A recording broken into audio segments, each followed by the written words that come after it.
Hi friends, Telangana రాష్ట్ర ప్రజలందరికీ భారీ గుడ్ న్యూస్ అండి. భారీ శుభవార్త. ప్రతి వృద్ధులకైతే, ఒంటరి మహిళలకు, వికలాంగులకు అందరికీ గుడ్ న్యూస్ అండి. ఎప్పుడా పెంచిన డబ్బులు ఇస్తారు అనేసి ప్రజలైతే ఆతృతతో అయితే ఎదురు చూడడం జరుగుతుంది. మన సీఎం రేవంత్ రెడ్డి గారు మరి ఎప్పుడు ఇస్తున్నారు, మరి ఎప్పుడు అనేది పెంచిన డబ్బులు అనేది 2 నెలల్లో డబ్బులు ఇస్తున్నారా, మరి ఎంతమందికి శాతానికి ఇస్తున్నారు తెలుసుకునే ముందు, మరి కొత్త వారికి పాత వారికి కూడా ఎప్పుడు ఇస్తున్నారు తెలుసుకునే ముందు లైక్ చేయండి, షేర్ చేయండి, సబ్స్క్రైబ్ చేయండి. సబ్స్క్రైబర్స్ అందరూ కూడా మీ బంధువులకి, తెలిసిన వారందరికీ షేర్ చేయడం చాలా ఇంపార్టెంట్. వీడియో అండి, షేర్ చేయండి, లైక్ చేయండి. వీడియో అనేది బూస్టప్ అవుతుంది. అందరికీ ఒక లైక్ వల్లనే వీడియో అనేది అందరికీ చేరుతుంది, లేకపోతే చేరదండి.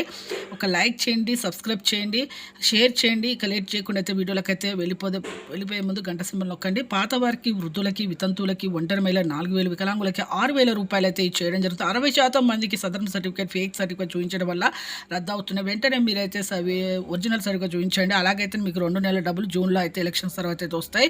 అలాగే ఇంకా మీకు కొత్త వారికి, వృద్ధులకి, వితంతువులకు, ఒంటరి మహిళలకు, డయాబెటీస్, హెచ్ఐవి వ్యాధులు, క్యాన్సర్, హార్ట్, కిడ్నీస్ ఉన్న వాళ్ళకు 4,000, వికలాంగులకు 6,000, వీళ్ళకి కూడా జూన్లో పెరిగిన డబ్బులతో సహా వస్తాయి. లైక్ చేయండి. Thanks for watching.